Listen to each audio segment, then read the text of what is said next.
ఒకప్పుడు దేవేంద్రుడు లక్ష్మీదేవిని దర్శనం చేసి స్తోత్రం చేశాడు.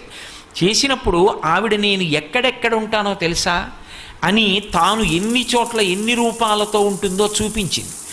చూపించినప్పుడు కైలాసే పార్వతీత్వంచ క్షీరోధే సింధుకన్యక స్వర్గే చ స్వర్గలక్ష్మిస్త్వం మర్త్యలక్ష్మిశ్చ భూతలే వైకుంఠే చ మహాలక్ష్మి దేవదేవీ సరస్వతి గంగా చ తులసీత్వంచ సావిత్రి బ్రహ్మలోకగా కృష్ణ ప్రాణాధిదేవీత్వం గోలుకే రాధికా స్వయం రాసే రాసేశ్వరీత్వంచ బృందా బృందావని కృష్ణప్రియాత్వం భాండీరే చంద్రా చందనకాననే విరజా చంపకవనే శతశృంగే చ సుందరి పద్మావతి పద్మవనే మాలతీ మాలతీవనే కదంబమాలాత్వం దేవీ కదంబ కాననీపి చ రాజ్యలక్ష్మీ రాజగేహే గృహలక్ష్మీ గృహే గృహే ఇత్యుక్త్వా దేవతాః సర్వే మునయో వనవస్తథా రుర్దుర్నవదనా శుష్కకంఠో తాలుకాః ఇతి లక్ష్మీస్తవం పుణ్యం సర్వదేవైః కృతం శుభం.